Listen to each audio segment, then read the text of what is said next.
Cue music. We're ready to go live.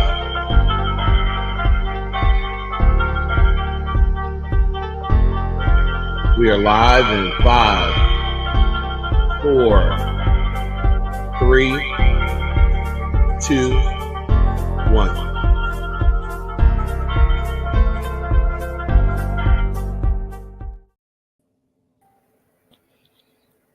Good afternoon. Good afternoon. Thank you for joining us for Blackpower radio show tonight.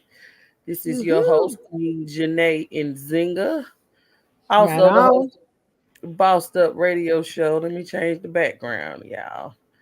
But we have an action-packed show for you tonight.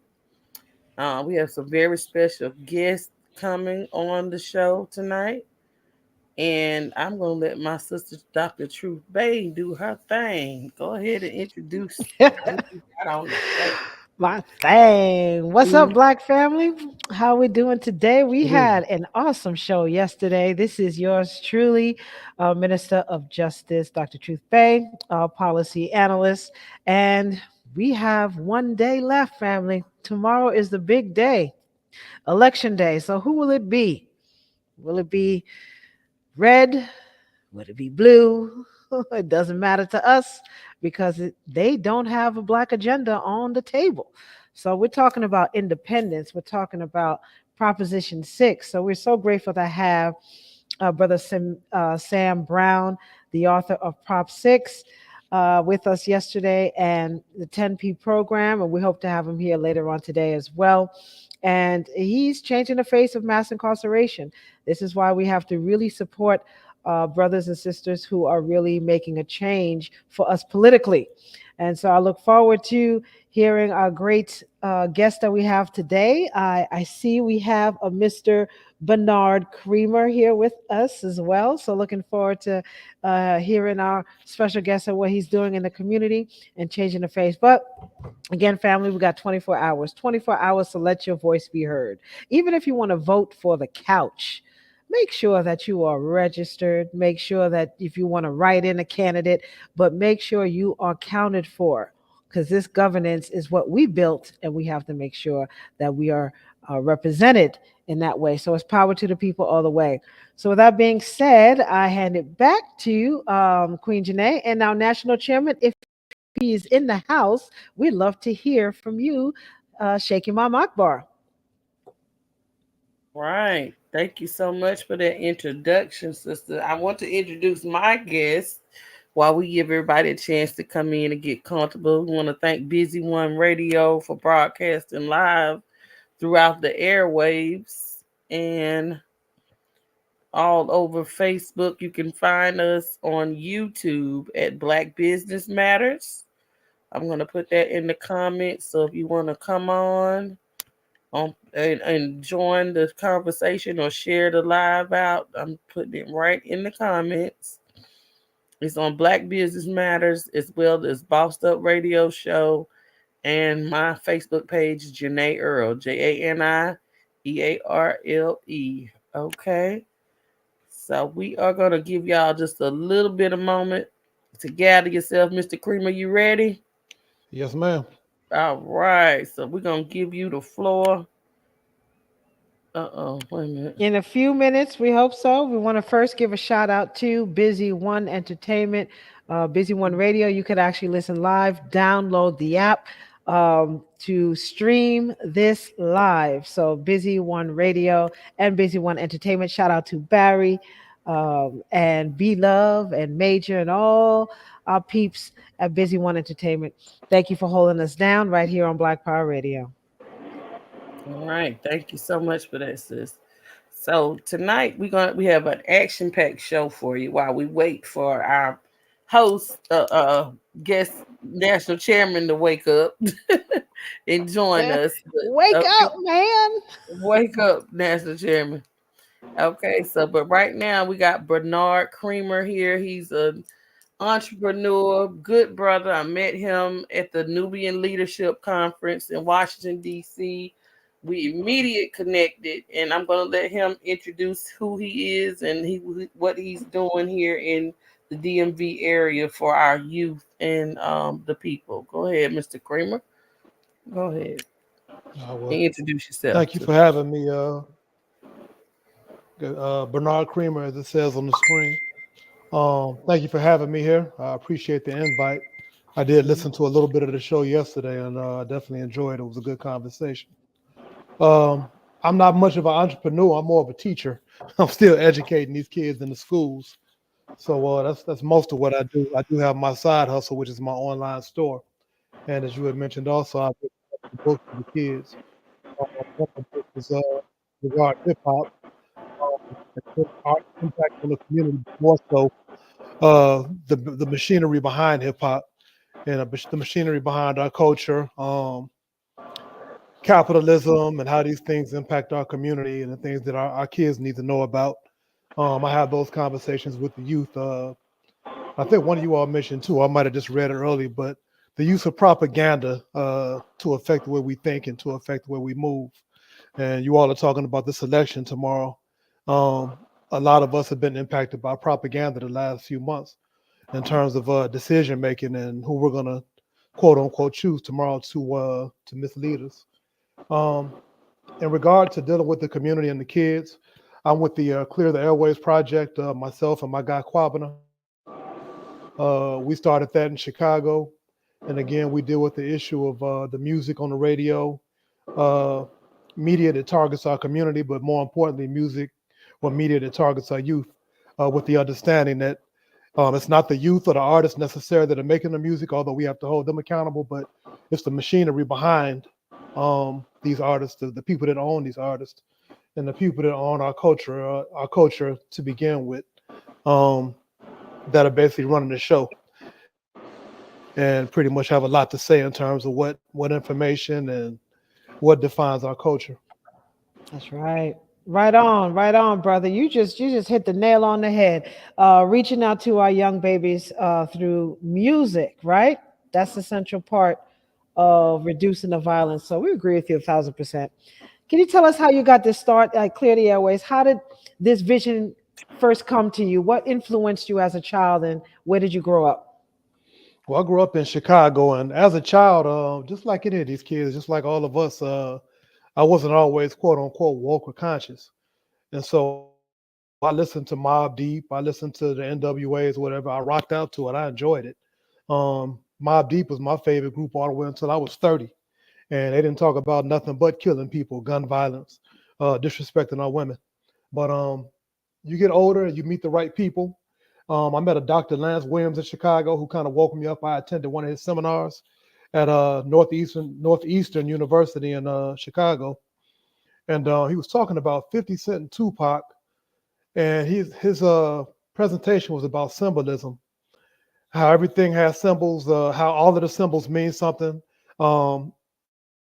Even analyzing the CD covers or the record covers, he was breaking down those symbols, and that just kind of got me started to reading and researching. And then I met a group of guys. It was called Culture Freedom at first. But we met on 39th Street in Chicago, and the initial impetus was basically addressing this music on the radio. And Shy so Town. me, yeah, yeah. So Chi-Town had the drill music that's still kind of hitting our kids in the head too. Yes, But we sir. started there, and kind of been going at it for over a decade now.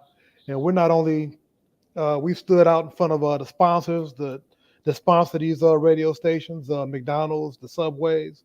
We've gone to New York. My guy Quabbin has gotten resolutions that have been approved in some of the council chambers around Delaware. I want to say there's another state as well, but we also went to Manhattan with Inez Barron and Charles Barron, and we had a resolution introduced there that's sit on the table that deals with this music. We've gone to the FCC. We've appealed to pretty much every single facet, but as stated in my book, I mean the bottom line is profit, and it's also impacting the way our kids think. And so they need this music or our culture to be exactly the way it is, in order to maintain the status quo that they have evolved. Where you see our young men wanting to kill each other, and you see these young ladies in the schools fighting. I think it was a school in PG County out here where 18 girls got suspended in one day for fighting Mm. earlier this school year. And so we're starting to see the fights with the young ladies pick up, but that literally coincided with the introduction of the Nicki Minaj's and the Cardi B's, who are talking about what in their music, fighting violence, breaking bottles over each other's heads, That and part. dealing with each other in terms of You say what? Yes, that part. I agree with you, 1,000%. Oh, I'm Crazy sorry. music. Yeah, yeah. So, um, again, you talk about capitalism, you talk about a situation where the rich have an advantage over the poor. If I was 17 years old, 16 years old, and some white dude came into the hood with a $250,000 in the bag and told me that I want you to get on the radio, you and your boys, and just repeat the stuff that y'all did on YouTube already, talking Hmm. about killing, talking about disrespecting women. And here go a bag of money. We'll make you famous.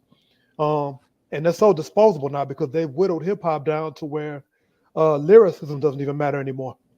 All you have to do is stick to a template, and they have a handful of producers that Yeah. they all use, and they pretty much get on there. They pretty much talk about the exact same thing. There's no substance to it. So, uh, whatever hip hop was at the beginning, Mhm. it's not the same anymore. It's literally just all propaganda now. It's Sure like ain't. that now. It sure ain't. I tell you, my son is 21, but currently they're going through violence and incarceration. So a lot of these things these young people are going through, and I all blame it with this mumble rap and drill music. When I'm asking these young people, who is your favorite artist? And I get, young baby, young thug, thug baby. It's like, what? Little baby, little thug. I was like, Jesus, it's like there's no creativity whatsoever. And I said, this is why I'm so grateful for programs like yours. So we definitely want to know more about how we intend to influence our young people through music and return to the positive. So I also work with the family estate of Marvin Gaye, who actually back in the day, with Motown, they did have powerful music, what's going on, and inner city blues. And this is, I think, today, that's what's missing with our young people is that gap of how the original music started now with this electronic synthesized microwave stuff, how we can get back to that beginning. So tell us exactly your vision and what you like to see currently with your program. Yeah, it's funny you mentioned that. Um, the music, and again, we can't blame the kids because as adults, we allowed it Right. to happen. We didn't stand up as soldiers and we didn't tell the schools and demand that our schools maintain the music programs, programs where our kids are introduced to the number one to the music of old, the Marvin Gaye's, but also the instruments. Um, like our kids can't name instruments anymore. You know what I mean? That's right. Um, Like and what? it used to be, but it's not their fault. So they don't really even Right. know what real music is. A lot of them, unless Hmm. they're in one of these private schools or one of these schools that have funding where they have a band or a music program. But Hmm. that's a major part of the issue, and that was on purpose. Just And like removing the yes, vocational programs out of sir, you better removing the preach it. vocations out of the schools. I don't mean to cut you Yeah. off, So, but you but got we me in, excited. no, it's okay. Yes, for us to remove music and band and even things like home economics and trades, just things like that, I Hmm. really realized by design, yes, they removed it. Absolutely. Yes. And so now school is just where our kids are taking standardized tests once every other week. They're taking a different test. This anyway. Yeah. Back to what my vision is. For me, it's about education. Um, we definitely have to keep going at these industries, these corporations, keep exposing them. We have to face them. There's many fronts to this war we're involved in, and we got to fight them. We can't just submit to it because it is doing damage in our neighborhoods. But on the other end, I say a three pronged approach. We also have to cultivate, raise up, and encourage those artists that are raising us up, that are inspiring our kids. We have to provide those platforms for them. If we're having music festivals in the community or whatever, where we're basically raising up those artists that are doing the positive music, that would encourage them to do it. But Yes.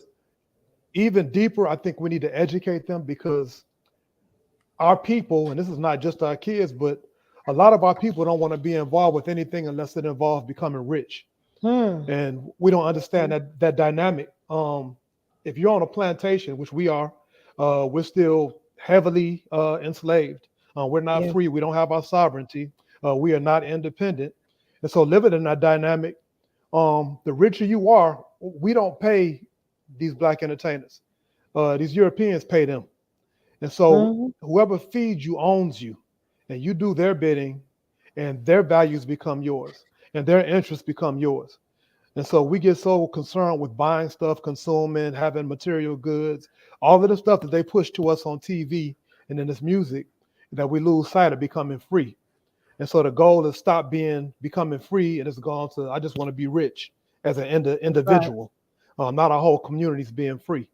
And so I think the Yeah. major thing is for me, at the beginning of each school, y'all write the word capitalism on the board, and we break down capitalism throughout the year. So by the time my middle schoolers they leave my classrooms, they will thoroughly understand capitalism, which pretty much impacts every aspect of our lives, like Right every on. single aspect. There isn't a even our relationships now are being governed by Hmm. capitalism. FICO's not yeah, FICO scores, credit scores, finances, how much somebody's being paid. We had clowns on these YouTube channels talking about high value men and high value women, which is pretty much all hinged upon what some white man is paying you. That's what our value is now Oh determined by what some corporation is paying us. And Lord, that so part. our Hmm. value only raises up when some white man sees value in us enough to pay us a lot of money. And that's Yes. ass backwards. And Hmm. so we have to educate our kids. I'm not going to say I've given up on our generation, but I'm 54 and watching the way a lot of us are moving, it's scary. Yeah. Um, and Yeah. it's, again, I don't blame our people. I blame the education system. I blame these propaganda apparatuses or whatever. But we got to get these kids. We got to hit these kids in the head. Um, Hmm. our kids between the ages of 3 and 5 are capable of learning 5 different languages. If you start teaching them capitalism in middle school, they can learn it. If you start teaching it to them in 4th or 5th grade, they Right. will understand it to the extent that by the time they become our age, they're ready to fight against it and they understand the need to fight against it. Yes, and man, you were just praising. This is music to my ears, literally. So this is why I'm so grateful again for you to be on this broadcast. We really do need to reiterate the language, especially with the music, on how it translates to what we see today. And the 5 elements of hip hop. I want to talk a little bit about that. MCing, DJing, graffiti, Graffiti, but the most important element, breakdancing, breakdancing, yes, the most consciousness. important element is that consciousness, is knowledge, knowledge. So it's Yep. certainly something that we need to reiterate. So can you tell us a little bit about how important is knowledge in putting it back into music? Well, they knew how important it was, which is why they removed it. Hmm. uh, Public Enemy was a quadruple platinum group. We were buying their albums wouldn't stay on the shelves. When Public Enemy came out, we were grabbing them. We were buying all of those CDs, all of those tapes, all of those singles. That's right. We couldn't wait for the Hmm. videos to come out. And as a youth, even though I was still, for the most part, I was a good student, but I was unconscious. Yeah, we all Unconscious as were. hell when I was a kid. Yeah, but Yeah. those videos and the lyrics to those songs made me want to know who my ancestors were. Made me Mm, want to understand a little bit more about the government. Made me want to learn a little bit of Black history. Because I'm like, yes. these Black dudes who ain't that much older than me are teaching me about me and the stuff that Hmm. I had never heard before. He's talking about Kwame Ture, and he's one of my favorite people he brings up. It's Kwame Ture, and there's somebody else Chuck D had mentioned in the music, but Herb P. Newton, the Malcolm, Malcolm X. all of them, Malcolm X, all of those guys. He's dropping those names, and so we writing those names down. Like, man, who was this? But come early 1990, like just like that, them people knew that they was waking us up because we reacted the way we were supposed to react to the injustices that were going on in the community. Our kids would tear stuff up. We would tear stuff up when the police did something to us. We tear something up, which Hmm. is, you're supposed to get angry. And so now Yeah. we at the point in 2024, Chicago, DC, Dallas, St. Louis, Philadelphia, New York, wherever, the police or whoever, well, let's not even say the police. Let's just say one of the kids in our community. There used to be a code back in the day. even within the gangs, if you killed a old person or disrespected, killed a baby or disrespected an elder, you got dealt with. And so fast forward to today, we have been so devalued to the extent that our babies are being shot in the head and there's no uproar in the community.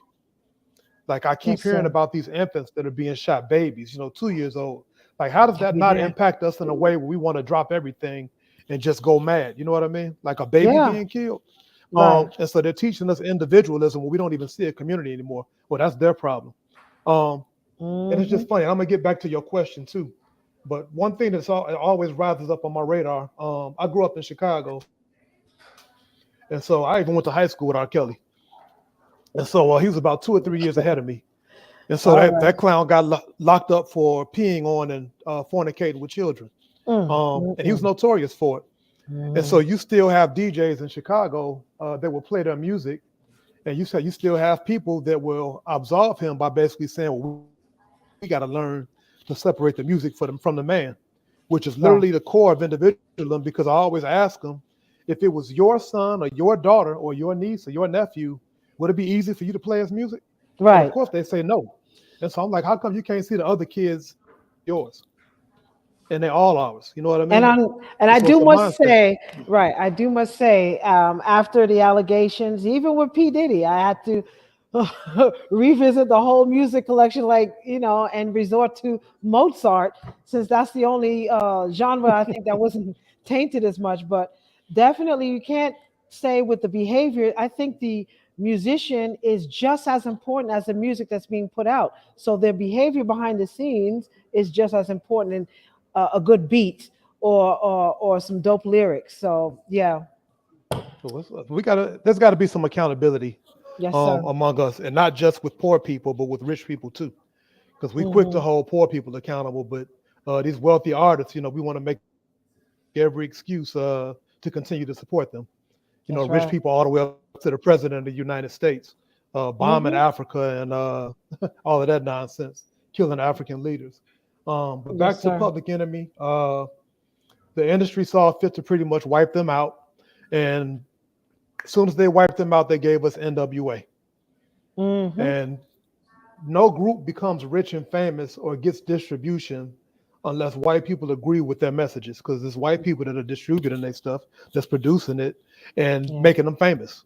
If I come out with a CD right now, if I ain't got no distribution, which Kanye found out, Hmm. I ain't got nothing out. I'm just selling it out of my trunk. Yeah. Um, but they decide who becomes rich and famous. I know a whole bunch of conscious artists that never make it. You know what I mean? They never make it to the levels of a Jay-Z or NWA just because they conscious. Just because they could be That part. way colder than Jay-Z, way colder than any of the NWA lyricists, but they never make it. Dope beats and the whole nine, but they never make it just because they're conscious. All right. But if you get And on there, you're talking all the ignorant nonsense possible. Them white folks are shelling out the dough. Keep dumbing them whew, down. Keep dumbing them down. We need more of you. But they made yes. that decision. That wasn't our decision. But we one day as kids woke up one day and said, you know what?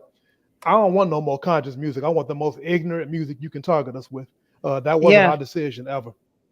Hmm. Can you tell us a little bit about, and I don't know if we have any more guests, I have some questions coming on next, but we definitely enjoy this conversation, this time with you to spit some knowledge, like real knowledge on the importance of music.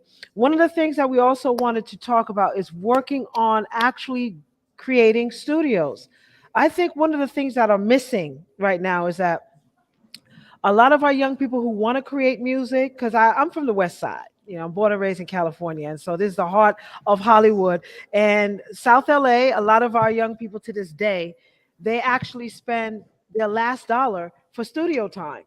And so I'm saying, when I look in my neighborhood and I see dispensaries, liquor stores, and churches, but I don't see a state of the art studio, we really teach we don't have the things that are available for them to create their own. What Mhm. say ye about that? And then right back to the pastor Mike, back to Queen General Janae for our other guest on the line. Yeah, I agree 100% with you. Our people, our children are creative geniuses. Like it's innate, Uh-huh. it's intrinsic to us. Um, and they have to filter us through their schools to kill that creative genius in us, that imagination, that innovation, all of that stuff. It's in us. We were building civilizations thousands of years before there was a European. They still have not figured out how a pyramid was built. They can't figure out our music patterns, how we move, how we excel in everything that they introduce or put before us. There's anything that they do that they put before us that we don't master and become better at. But every music form that's famous in this country is us. And so just imagine if our kids had the exposure, like you just said, the studios, but also the knowledge and the education to know that music is a weapon. It's either a weapon against us or it's a weapon for us. And the artists in the past, like the Marvin Gayes you just spoke of, the Stevie Wonders, the Earth, Wind, and Fires, they knew the Fela Kuti, one of my favorite artists. It's They knew also that music is a Yeah. medicinal. weapon. And it's also It's also, medicinal, yes. yes, sir. Yes, indeed. And so what they've done is pretty much not only have they taken our music and turned it into a weapon, and it's not just the music. They've taken our acting. They've even taken our athletes. You got athletes out here that are afraid to open their mouth and speak for black issues because Hmm. they're afraid of losing their football contracts. Just imagine if Kaepernick wasn't the only athlete that stood up, and all the other brothers in the NFL and the NBA stood up at the exact same time. Um, it When wouldn't you have it guys wouldn't talk have killed us. about Kaepernick, there was actually a brother way before Kaepernick that was a black man that spoke up back in the 70s that actually kneeled. Muhammad Ali, Craig Hodges, Chris Jackson. You had the Oh, baseball brother, player I too. love you. I love you, Bernard. I love you. Love you Mm. too. But Yes, sir. we always don't. We have men among us. You know what I mean. But again, um, right now they have us at the extent where it's money over freedom. That's the ideology now. Individualism, capitalism, money over freedom. Me, me, me, How much me. is the African soul worth? Exactly, Yes, exactly. sir. That's it. So we got to educate. We got to catch these kids, and we have to instill in them the ideology and basically get them to the point where they become the adults that are fighting this. Yes, sir. And so you if you're tuning in now, you are listening to Black Power Radio every Sunday and Monday right here on this channel. And we got Black Power Radio show with our hosts, Queen Janae and Zinga. And tonight's guest, amongst others later on, is Bernard Creamer. One of a powerful activists in DC that is changing the minds of our young people through music. So we are so grateful for you to be here today. And shout out to again Busy One Radio, Busy One Entertainment. If you want to listen to this broadcast live, please download the app Busy One Entertainment. You will not regret it, Black family. So, Thank Bernard, can you tell us a little bit about how someone can reach you and tell us, for those who are just tuning in for our listening audience, what is your organization and where can they find you? All right. Well, my name is spelled exactly the same on Facebook. Our organization is Clear the Airwaves Project. Clear the Airwaves Project on Facebook. I think we're on Instagram as well. Uh, the name of the book, which I teach from and I conduct workshops out of, the main book that I use is Who Stole the Soul? The Weaponization of Hip Hop, a Historical and Sociological Perspective. You can get that on Amazon, but preferably on my website, statusno.com. But I'm always open to come talk to a group of kids or adults. I generally don't charge. Well, I haven't started charging yet, but I want to reach our youth. And Yes, if I have a sir. room full of 10 and I only catch one, that's good enough for me. But we got to talk to these kids. Yes, sir. And we actually have one of our youth leaders on the line right now. So I'm going to segue. I'm going to introduce our mentor for the state of California, Mr. Ty P. in the his house. Mr. Tyreek, welcome, Hey, welcome. Good evening. hey, Ooh. family! It's good being here. Bernard Creamer. It was a pleasure Yes, listening sir. to you. It's a pleasure listening to you break down, like just the conscious level of the music and why that's so important. And this education, this entertainment over education culture that is promoted is not one of our own. And to hear you passionately dissect that is a blessing, and that's something that I'm actually doing my part to connect with our youth, and really get them engaged with this work as far as how we got here in this condition and the systematic the systematic system that we are fighting under make to change this. Because if you don't know the system that you're in, you're bound to be a victim of it. And that's one of our problems, is Yes, that sir. they have disconnected the wisdom of the elders, the wisdom of the elders from the youth, because the youth don't feel heard. And when the youth don't feel heard, they don't want to hear what you have to say. But that's one of our biggest issues, because we need the wisdom from those before us. But we also need those before us to allow us to take on aspects of the movement and lead that to new heights. And part of the youth's problem is we take on movements that are not of our own. LGBTQ is not our movement. Palestine is not our movement. All of this is not our movement, but what is our movement is the school to prison pipeline. What is our movement is the economic sabotage that has been raged against us as warfare. What is our movement is this reparations. Those are things that are our movement.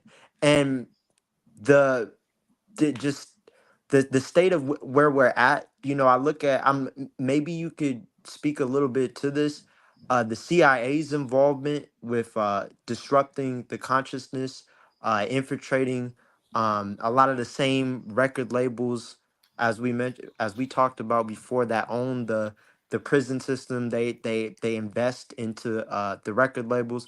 So there's a lot of sinister things going on behind the scenes, to not allow conscious rappers to get the same platform. One of the sisters had mentioned it, Colin Kaepernick. There's no reason why all of the NFL, NBA players shouldn't rally behind the brothers, and there's no reason as us as an individual should be rallying behind the TV when these networks when these networks go live, right? Because we fund our own demise, we fund our own destruction. Hmm. And going back to the capitalism element, and I was blessed to learn this as a very young age. I was always very savvy, I was always very business minded. um but when I was in school and I was trying to figure out business and I was selling chips, I actually got suspended for that. So we were never meant to practice capitalism because we were the capital. And that's the Hmm. system that we're fighting right now. we Oh, we black we were power, never brother, black we power. Yeah, thank you, sister. We were never meant to be educated because they want us to be unresourced so we could be funneled in the school to prison pipeline. And we were actually outperforming them, being segregated. Integration was never about uh, white people being able to hold hands with black people. And that's why Martin Luther King said, I led my people into a burning building. It was always about an integrated dollar. And so really educating our children is what the role that I'm taking on, because the school system is not going to do it. I'm actually receiving a lot of pushback from school systems now, but I've always said that the descendants of slave masters have interfere no business teaching the descendants of slaves. And so when I look at the state of affairs and I look at where our kids are at, I'm worried too. But I'm not discouraged because the consciousness have risen. The consciousness is continuing to rise, and they can't stop the revolution that is boiling up. All they could do is try to delay it. And that's why he's our Indeed. And youth mentor, when I tell you. Oh, I love it. and you, I love it. I am so proud. I am so Plus, proud. And I am so proud. You just don't know. and I've which, been around this sun, what December will be 54. I've been around the sun 54 times, right? And I love to hear Brother Bernard Creamer and Brother Yep. Tyreek P. And you guys, come on. We have to be out there. We got to walk these streets. You got to have this knowledge. We need to have this newspaper out. They need to know who you are, regardless of anything else, to know that they do have a stand here in the world. Because you got brothers and sisters out here that think that, they don't have anywhere to go, or their entertainment, or whatever they doing, they don't have a voice. So You just got came it. let me around and said that. let me just All add right. upon Thank that. you. add upon that quickly, briefly. Yeah, you know, again, this entertainment over education culture is not one of our own. This is pushed by the Jews and other people that have stakes in the media. But it goes more sinister. We suffer from brain drain in the Black community. Our smartest and our brightest at a young age are what white America and what this white school system does is insulate them from the realities of the conditions of their people. And it goes back to that individual mindset because they see a prodigy, they see a child's genius, and they understand that if this child's genius is in tune with the current state of affairs of Black America, his revolutionary ability, his intellectual capability will be used to strengthen Black The America's revolution. best interests. And so we have to take that Black child and we have to put him in a private school. We have to take that Black child and we have to Well, give him we have to have our own institutions a European education because it's not just about the education, it's the indoctrination of the and child. Therefore, that our black, our smartest and our brightest and our genius are now working on systems that just keep this oppression going under the guise of doing exactly what they're told. Doing exactly what you're told as a Black man is the worst thing that you could do. And That's that's what I'm right. trying to tell. That's exactly what I'm that's trying right. to educate Right. children. Like this system, that doing exactly what you're told is going to be the reason why you get destroyed in a world that was never meant for you to be successful. Woo, And so hold that mic. that's Hold Well, on yeah, now. hold that Hold that yeah. mic. mic. So Hold Because that mic. Let's get I'm our there was guest, a lot Brother of Bernard, stuff. to answer. Because a Yes. lot of I want to touch on some of the things that he just said. Appreciate that, brother. Accuracy all day. Yes, sir. Um, can y'all hear me right now? Yes, Yes, sir. sir.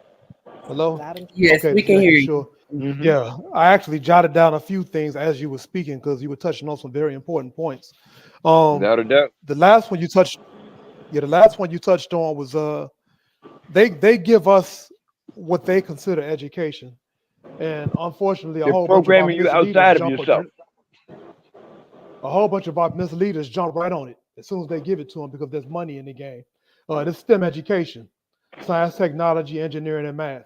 We've been mastered that. We've been capable of mastering that, but they do it in a sense where we go through these STEM programs. We go work for Google or we go work for the Department of Defense and go kill people, go design bombs, and you know what I mean? Build weapons for the militarized police. That's one thing you touched on. STEM. And STEM is a good thing when it's taught in the right context with the humanities and our history. And so they won't be happy to go to Google and go build technology to spy on us, to spy on our communities. that's You right. touched on the nature of revolution. Revolution is inevitable. Um, if you read history, every time you have the conditions that we're dealing with the poor, the marginalized, the disenfranchised, are beginning to wake up and understand the nature of their existence, inevitably they rise up. And so this country spends zillions of dollars in propaganda, with the music, with television, with the movies, to make sure, like you already spoke to, that we are dumbed down and we don't understand the nature of our existence. But eventually, the information is out there. They can't hold us down forever. And so this country is literally panicking right now because the empire is crumbling piece by piece. It's going to implode on itself. You touched on that, the history, the revolution. You touched on the nature of teaching. And these basketball players not stepping up. You talked about being an educator in these schools and the need for us to evolve our own educational institutions. That's very important. Um, but again, you got teachers out here that are more concerned with their paychecks than the type of education that they're getting paid to impart to these children, which is not an education at Exactly all. so. And so Right. you talked about teachers that are being fired. I've lost at least 4 jobs as an educator. Like this is the first time in 25 years. My first job as an educator I had for 10 years. I moved to DC. I had that job for 3 years from 2008 to 2011. But from 2011 to 2020, every job I had in education was for 1 year because I had been radicalized by then. And you're not going to put me in front of no kids and just be spitting curriculum and all this nonsense. All right. I'm going to get in trouble, and I'm going to get in trouble on purpose. That Um, part. as an assistant principal, as a teacher, you're not bringing no ROTC or no recruiters into my classroom to talk to my kids. And as the recruiter's knocking on the door, as soon as he walks off, I'm gonna tell them the nature of the ROTC, the recruiters, these army bases all over the world, the lies the recruiters tell you. And so I'm gonna unwind and I'm gonna pretty much tear down your story before you can even get to them. And and and The last thing, because I that's don't want to. good. That I was Now I gonna was gonna say, say the and that last thing I was gonna say. good. Let me say real quick. I don't want to hog the mic. I'm a Pan Africanist to the core. And it's Kwame Ture that taught me that. It's Malcolm X that taught me that. It's James Baldwin that taught me that. It's That's right. of course Nkrumah that taught me that. It's Thomas Sankara that taught me that. It's Fidel Castro, Che Guevara. I am a Pan Africanist to the heart. And so they taught me as my elders who were deceased and they were murdered because they were a threat, that we have to have solidarity with all oppressed people around the world. Yes, And so sir. while the Palestinian thing might not be our fight per se, we hold solidarity with them Mhm. because they're dealing with the same institutions and the same oppression that we So are, the so exact my same machinations. so Ten my times more. big issue is all of these other groups of people using the black face or the association with the black struggle, but they don't show up when it's time to get work.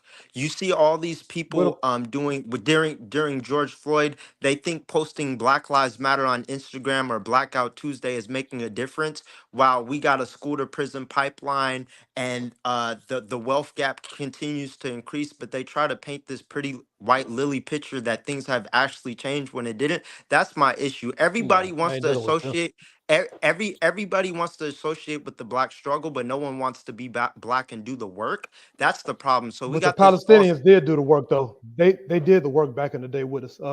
We've always had solidarity with them. I'm talking about for decades. And so what was going on with us here in the states, they were standing in solidarity with us in Palestine, and that's always been a situation like that's in history. Fidel Castro, Ernest Che Guevara, they fought for us, and they fought for us even to this day, holding our sister Sada Shakur down.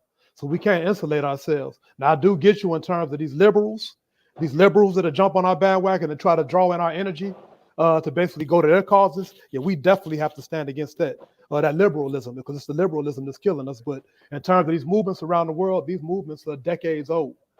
And you can literally look that up. What the Palestinians stood for us holding up The, Black Panther. I The was Black Panther parties all over the world. I Mm-hmm. I was gonna say the fact that you did not go along to get along is the type of black man they don't want in our schools. They don't want a black man that's gonna stand for principle. And I've had it. What they'll do is they'll put a black face in a high place to rubber stamp white supremacy to make to uphold the illusion that white supremacy is not in the classroom or operating in that school. And Oh that's what yeah. I'm dealing with a lot of these people in BSUs, as you have people that look like us but that are not for us, that are actively trying to sabotage my advocacy from getting in front of the students to educate them. And I play the game the way it needs to be played to get in front of the students. But it's the Yes, sir. it's the white supremacy system that doesn't want you in there. And then it goes back to this: with as an athlete, as a white society, it's so crazy to me, right? We pay these athletes hundreds of millions of dollars to distract and uphold this illusion that somehow a black child could follow in their footsteps and make that same type of money when less than 1% actually get to that level. And then at the same time, we got black geniuses that get no funding, that don't get That's scholarships, that right. don't get the same attention, right? And especially even more dangerous when they're conscious. And then the sad part about it is, okay, if you the athlete, I don't got a problem with that. Play your role. Use the money that you do make to fund the revolution. But the fact that your wealth comes with conditions, like a LeBron James, like Then how it's not the wealth. it's that if your wealth comes with conditions, you're not a free man. And that's That's right. They're not free. all of these people, their wealth comes with conditions, so they're not really free. And that is why when push comes to shove, they either are silent or they side with the enemy. Period. That's Yes, right. sir. Put a Well, pause in what there. We That's do got some right. spirits That's that right, came in. brother. That's For those who are right. just tuning in, Right. you're listening to Uh-uh. Black Power Radio, That's and right. we want to acknowledge some of our new spirits that came in. We do have our national chairman, Sheikh Imam Akbar, that came in the room, our brother Raheem Shabazz, New World Warrior, amongst others, to chime in. And we have our special guest, Bernard Freemer from Clear the Airwaves Project, Thank dropping you. some Well, all knowledge right. on what we need to do back Well, to y'all bring sound back so our youth strong through out there music. tonight. I'm Yes. just so happy to see everyone in good chair and a great exchange going on here at Black Power Radio. We represent 20 years of radio. Again, we have the most informative radio talk show on any network, anywhere on any of Facebook with no looks, and you got Instagram with no ham, and Twitter, glitter, LinkedIn, linked out. Without a doubt, you're on the most informative radio talk show on the internet or anywhere in the metaverse or universe, AI, TI, IT, whichever way you flip it, you're live on Black Power Radio, and we're thankful that you decided to come here. You could have gone to the Tiger Woods tournament tonight over in Augusta, Georgia, and I think you could have even gotten a green jacket tonight, but you decided to come to Black Power Radio. We could have went on over to the what is it, Serena and Venus Williams tournament over at the Arthur Ashe Studios and tennis courts out in Richmond, Virginia. You could have went there tonight, but you decided to come to Black Power Radio, and we're so damn glad that you did. And if anyone missed the soccer mom practice, you can still make it tonight. You got a few minutes left.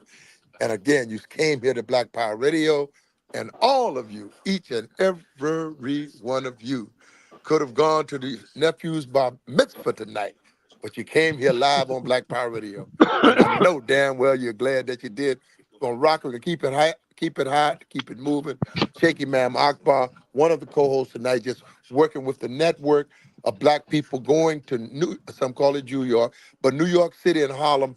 We're gonna be at the Buy Black, and this is the way: Buy Black Friday, Buy Black, and what is it called? Boycott your billions, grab your millions, and hold them for a buy for Black people on Black Friday with the Jedi May in the spirit of the Honorable Dr. Khalid Abdul Muhammad.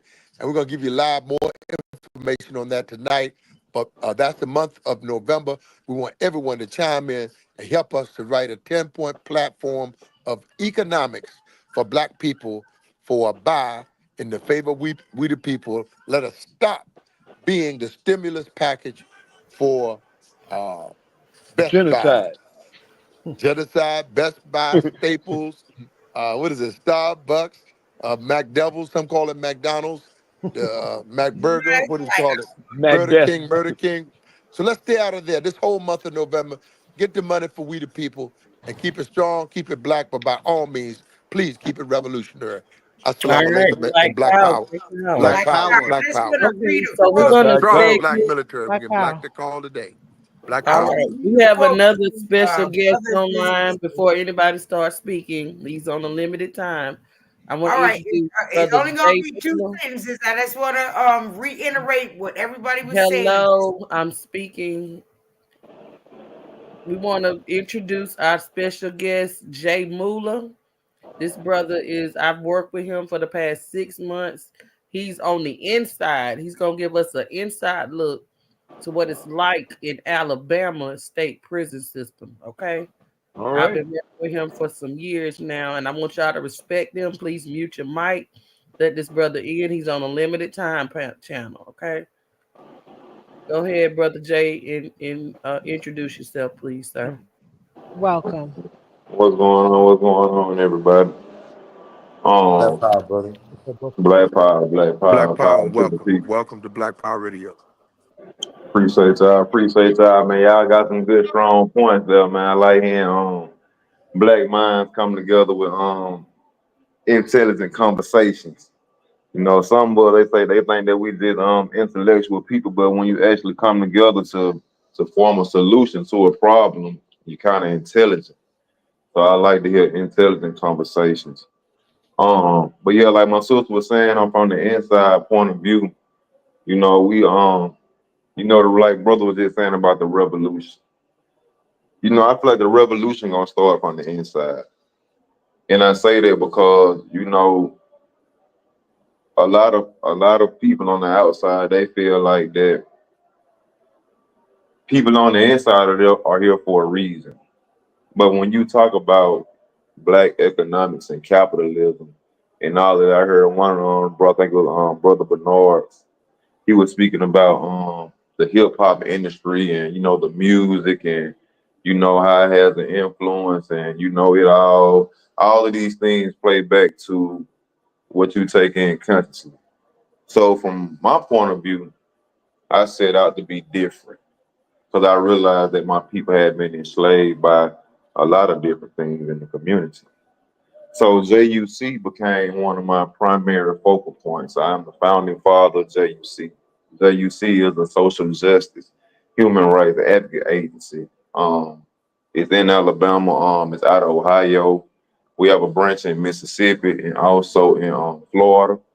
We teamed up with both sides of the wall, and we do the Breaking Every Chain rallies in Alabama. I was looking forward to relaying the message to my people about going international. Because I realized that, the problem with the black community is not just in America, it's everywhere. So now you got to see that now it's a problem. So it's not just America, it's not just Alabama once you go look at our problem as black people. I heard the brother say about the Black Panthers also being worldwide. And, again, like with our people, that's on the lower level of these playing fields who don't know about you know what it really like to be black, because again we spoke about hip hop culture. There's hip hop culture. Malcolm X, Martin Luther King, Marcus Garvey, all of these other people, you know what I'm saying? Huey Newton, that's culture. Fred Hampton, that's culture. Um, Hip hop is not culture, and I feel like that's the biggest brainwashing that our people have because they identify that as culture. And then now what you have is a system of capitalism. Because now what's gonna happen is now we're gonna kill each other. Not only are we gonna kill each other, but we also gonna fill the prison systems up. So it's capitalism. So somebody had to be different. So when I finally got here, because the old folks always say you're gonna end up dead in jail. There was a there was a curse that was put on a lot of the black kids. And then, I used that also as tackling fuel to go back again to relate a message to my people. Stop telling your kids they bad and tell your kids they can be something or show them they can be something. Give them a extra boost in life instead of saying they're bad. So JUC, Jovan's Unified Community. That's my that's what I focal point in on both sides of the wall. We bring in the communities, black communities all around, and we started from the inside. And I feel like that's where the revolution is going to start at. Because again, we have too many people that we look on the outside, they're comfortable, and that's when you're easy to be bought, and that's what's going on with a lot of our people. They don't even think about prisoners when they think about slavery. They think about getting reparation. They think about other stuff. They don't think about damage that's still going on. Or, like I got a brother that his name is Demetrius Fraser. He's from Michigan. He was sent down from Michigan to be executed. Now, Michigan is a state that does not have the death penalty. So they don't supposed to send their inmates or what so quote unquote their citizens to a death penalty state. That's against the human trafficking. Who's aware enough to stop them? Huh? The problem is that our people are not aware enough to stop them.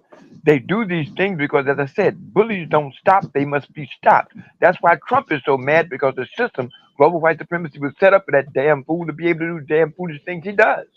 And he's mad because it ain't working like it used to work. And that Go is ahead. that part. Because it was two governors that came together to do this. And so now my next thing is to point out to the people. Now who is to stop them? So John B. Knox, he was the he wrote the Constitution in Alabama. He was the chairman, the president of the Constitution in Alabama. So John B. Knox, he got there and made his famous speech about how he was going to enslave the Negroes. And it was done through law. And that was his speech. He said, we're going to manage the Negroes, and we're not going to do it by force or fraud. We're going to do it through law. Now, when you go trace the history of John B. Knox and where John B. Knox got this from, he got this from Willie Lynch.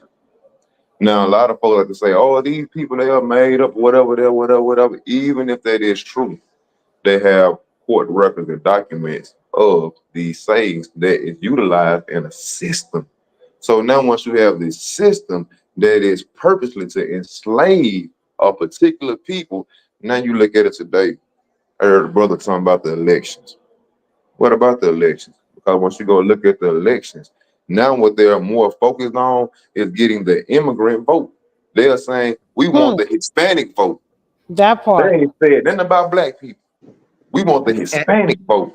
So now, once you realize that you're getting ready to be moved out, you have a society of people who don't see what's going on, but then you have the people on the inside. Because see, now what done happened is prison is a 16 to $24 billion industry a year. That's what they make a year. You have communities out there, black communities, that ain't even $250,000.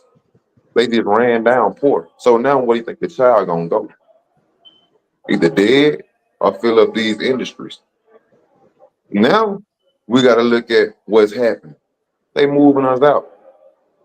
They moving us out. See, the real war is that when Kamala Harris and Joe Biden went down there to Haiti and got all them folks out of from Haiti and brought them up this way. So now Trump got mad about that. He started talking about immigrants. So who did Trump really want to kill? Let's talk about it. Black people. But then you everybody wants to have kill black people, and they're exactly doing it and getting away with it. yes. And Because the problem, the problem is that we're complicit because we keep spending money. Like right now, this time of year, I call it super sucker season because we keep financing our own genocide. How do you get niggas to stop playing all these games with these holidays? Because it ain't got nothing to do with us. Nothing. Stop spending money on your own damn genocide. You can't expect me to respect you if you don't respect your damn self. So keep going, brother. I apologize. oh, you good, brother? I love hearing you speak. I think you one of my Muslim brothers, so I love hearing the wisdom also. That's where I learned the most from by listening. Um, but yes, most definitely. And that's all it is. It's just one big genocide. Like this time of the year, spending for what? So now it goes back to the brother said the school to prison pipeline. Hmm. So now once you start looking at school, and I say again, and that's why I say allow Akbar in this situation because of the fact of that I was actually allowed to be able to walk through all of this and still stand strong today to be able to give the message to the people of how it really happened. To be able to say, yeah, I went through kindergarten and I stood in line to go to the child hall. And yes, I was put in a corner for time out called solitary confinement. Yes, I was all of these things. Okay. Then I moved up a little bit. Oh, then it got bigger to a bigger dorm. Okay, we're gonna call this junior high. So now once you realize now what was my kid being taught? Genocide. Christopher Columbus came to America and did what? Oh, he found free land, but then okay, we missed the part of he slaughtered. He He being taught how slaughtered. to be a better slave. He slaughtered. Exactly. And so now we missed the point also that even if this was a true story, so this is what's being taught in school. So now our kids are being taught that you're not worth nothing.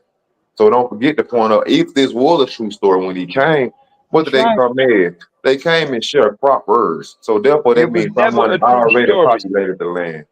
It was never a true story. How does one steal a continent fair and square? Don't we Exactly. know the difference between a discovery and an invasion? Exactly. This ain't And, deep. that, Keep going. and They that's didn't why even I say talk about the first if black it was true. presidents. They didn't even So talk about the first black presidents in school. There was 5 black presidents before George Wood Teeth Washington and Thomas Slave Jefferson. You know what I'm saying? So history has been robbed from us because right. history is our history. Like truthfully, like we designed this whole globe. We've been That's in Yeah, right. Antarctica to Everything. Washington Truth has never D.C. been told because the liars are telling it. Facts. This is why we must We set have our own standard. This is like Amistad. And if you don't take over the damn ship, I guarantee you, you ain't gonna like your next destination. right. Okay, facts. one mic, y'all. One mic. One mic. And that's what they doing though. And that's why I want to get to my people to understand, that right now they're moving us out. They're getting us out the way. Think about it in our neighborhoods right now. We don't have clinics in our neighborhood. They sent COVID-19 over here. Guess what we had to go back to get the cure from? Back to them, I didn't take the shot. I'm just being honest. I don't want it. But just think Hell to about the it. no, no, no. We don't even have clinics in our neighborhood. So now these neighborhoods, they just like buckets with pour some water, another water leak out of it. So then when it comes down to where we can't cure ourselves, or what about feed ourselves? Who growing their own food? Who growing enough food to feed our people? So now that when they see that, okay, well now they not even playing the game no more. At first they was plowing the land, they was doing all this stuff. They not even playing the game no more. Now they doing what we designed them to do, kill each other, and they taking the poison willingly now. So now they not even playing the game no more. So now again with this election, we have to prepare what's to come after this, whether whoever become the president, because they're moving us out. They moving us out. And it's bad, but we got to do something, and we got to do it fast because We again, better do something right, not just something. Your old folks said, if nowhere is your destination, any road will get you there. We have the longest relationship on the planet with the Creator. Why the hell is it that we the only damn people on the planet who don't have a damn plan? And a because righteous one, by the way, because we can't out low down, low down. Never attempt to deal with the devil on the devil's level. Try using your own damn plan, and I guarantee you the Creator and the ancestor will assist you every step of the damn way. Bet I money. think I Right, think Bobby? the first plan of action for us as a people, it should be this: number one, we should identify that we don't need a president, we don't need a leader. What we need to do first and foremost is all of us need to get together and huddle up, and everybody need to hug each other. We don't have no trust for each other. Instead of us coming together and working together, we'd rather compete against each other. Oh, my car looks better than yours. My house bigger than yours. I bet I can get this before you. I bet I can do this better than you. We so busy competing with each other. My girl look better than your girl. Or my dude, or whatever, whatever. And then we so busy competing by the time we realize we wore out from competing with each We've other been that well, we ain't even came together to even look at what really just happened. The we've Mexicans been come pro over here and work together. The other Hispanics they come over here, they work together. Everybody come work together. The Arabs they came over here and they work together. Everybody work together but us. And so now when you have again with this election, what are they really doing? What's really going on behind this election? They moving us out. we've been pre-programmed to hate greater than we love. All right, Yes. so we have to move to our next section. If you're not speaking, we're gonna ask you to drop down out of the studio, join us on YouTube. We got Brother Sam Brown, and somebody else is trying to get in, but I can't get but 10 people on I'm the a stage.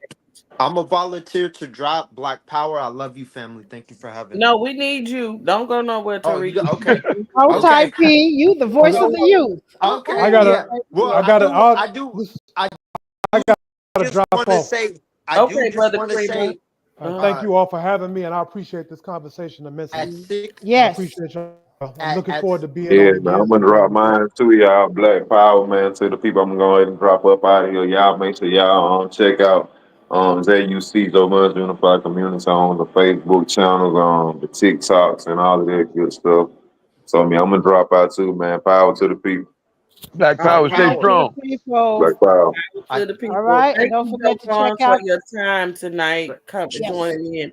This I brother has a powerful story. He took his time out and risking his freedom to come on here. So please respect the mic, y'all. Respect one mic. Oh, know that you all can go into YouTube. There's another way to look at. I think just Sister Janae will give it to you offline, and if you can swip out, you can still hear the program on YouTube. Okay, Black Power. Black power. Power to the people. Black Power. So we want to welcome our show. Go ahead, Sister Queen Bay. Your guest is in the building. Yes, it's and a powerful one at that. We thank you so much for joining us. Yesterday, we started out with the history of Proposition 6. Just a kind of reminder of what Prop 6 is. It is on the ballot tomorrow. It is to remove the word slavery off of mass incarceration. But yet, we still have some issues with traction on this. So, this is why, family, tomorrow, election day. hmm, What are we going to vote? If you are in the state of California, you need to listen to this. So we thank you first and foremost for joining us on Black Power Radio. And we first want to give a shout out again to Busy One Entertainment, Busy One Radio for broadcasting this live. Please download the app.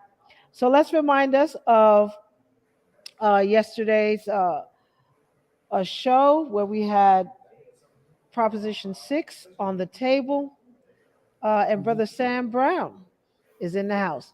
Let's welcome him to the show. Brother Sam Brown, thank you for coming on Black Power Radio Part 2. And hopefully, we'll be listening to some of the members from the 10P program as well. Miss Tasha Davers, Olympic gold medalist. We kind of missed her yesterday, but we are grateful to have you here on this show. So, Brother Sam? Peace, Sister Critical Tool, babe. Thank you for having me again. Thank you, Black Power Radio, for all of us, for the space. And yeah, Tasha was definitely available yesterday, but the conversation got so good and heated and just lasted so long she couldn't get a word in edgewise. But Oh, tonight I'm gonna make sure I shut up so y'all can hear from her wisdom as well. yes, Yes, absolutely. So, let's remind some of our listening audience of Proposition 6. So, we're going to share the screen for yesterday's CNN advertisement. Hold on one second. Here we go. Present. Sorry, family. Just a little delay. All right, here we go. no worries.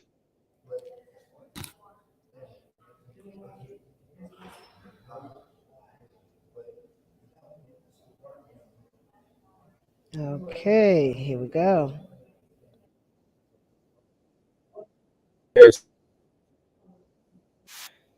For a crime, much like the Constitution's 13th Amendment.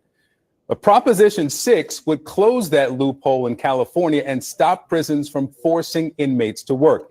Yet the latest statewide poll shows likely voters are more likely to say they would vote against the measure than for it, 56 to 41.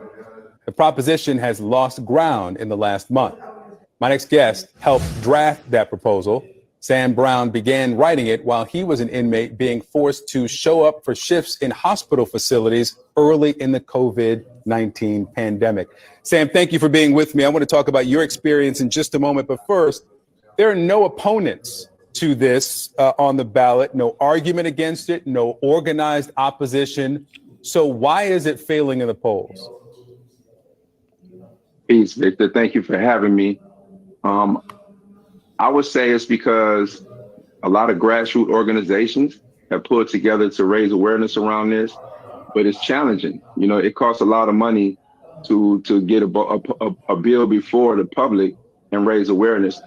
And quite frankly, we haven't had the money that's required to really put it out there on a large scale.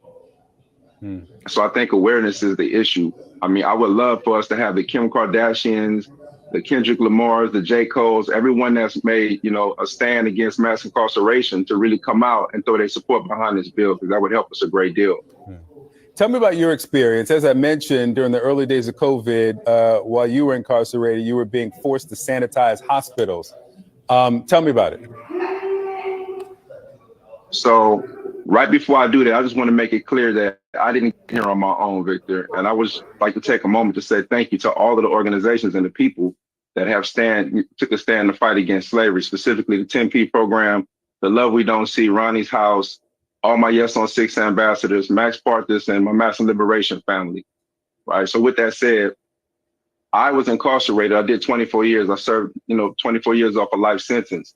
And I was the first person in the state of California that had to disinfect with somebody in a carceral setting, that had to disinfect with somebody tested positive for COVID-19 because a staff member brought it in, and then they passed it to the prison population. Despite the fact that I had taken thousands of hours of self-help programming, earned 3 college degrees, and graduated from Cal State LA magna cum laude, had I missed one day of work fighting against COVID-19, they would have given me a 115. And the 115 would have had me go into the board of parole hearings and be considered a risk to society. It would have resulted in like a 15-year denial.